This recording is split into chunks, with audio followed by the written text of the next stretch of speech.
Hi folks, Mark at Titus. Today we have some boxes that came in and we're going to open these up.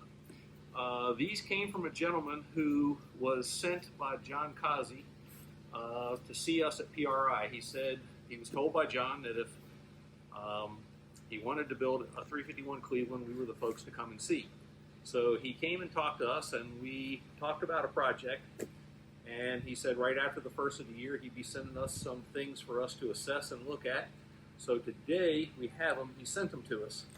And even though these boxes say Chevy parts, it has an LS on here. The bottom box down here says it's a small block Dart Chevy, but I promise you there's a whole bunch better stuff in these than an LS crankshaft and a small block Chevy block. These boxes were sent to us from a Chevy, from a guy who's pretty much known in the Chevy market as a supplier of a lot of Chevy engines, Scott Shafiroff. Now what we don't know, or most don't know, is when Scott Shafiroff raced in Pro Stock back in the 70s, he raced a Ford Cleveland. So what Scott is doing is putting back together his nostalgic Pro Stock, which was a Mustang 2 from...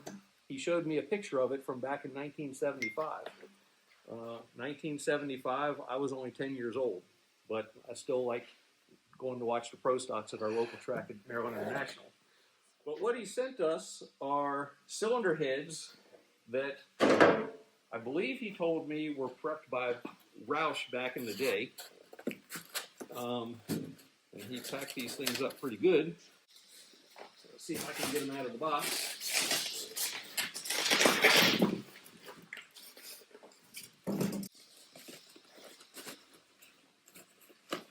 Oh, he really taped them. He did a good job. So there's one head. This is the second head.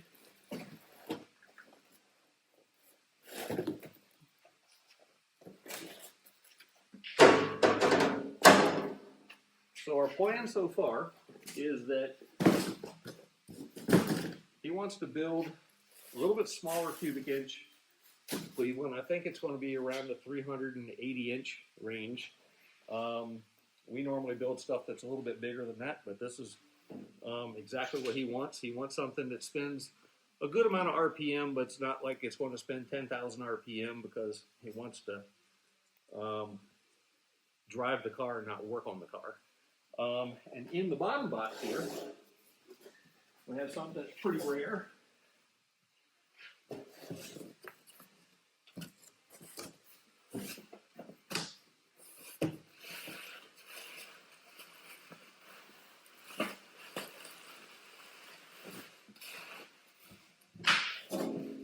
Our goal also is to make this engine, when it's done, look period correct as in about mid-1970s. So this is an original UR-19 Manifold, and it doesn't look like that this one has been cut or mutilated, but that might not stay that way. But anyhow, he sent us these parts. We talked it over for us to look at, see what we can actually do to help improve them with now that technology has gone on about 40 years. So what we're going to do is, once we get these things in the engine side, we're going to do some flow testing, put some different valves in them, try some different valve angles, try some different port designs a little bit.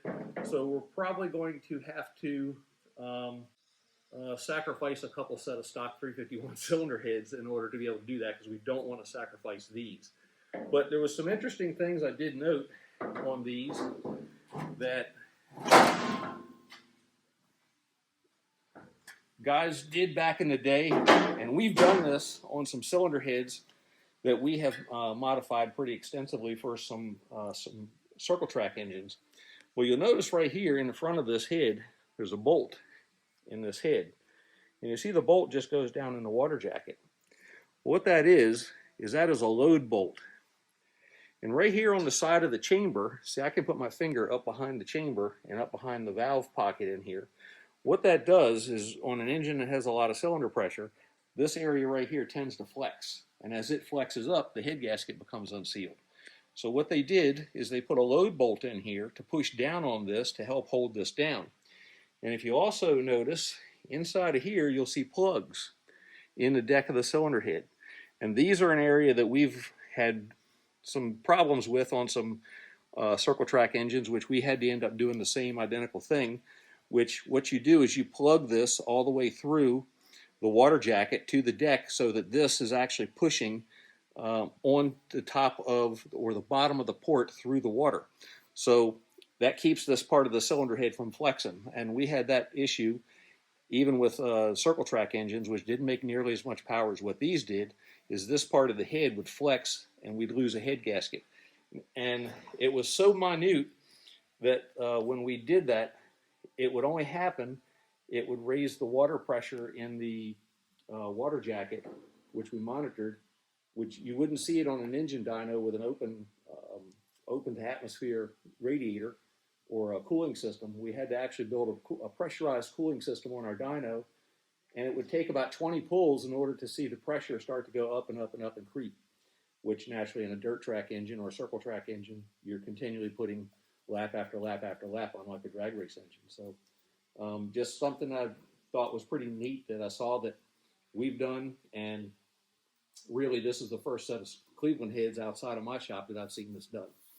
But we'll go ahead and work on these and keep you posted and let you know what kind of progress we make.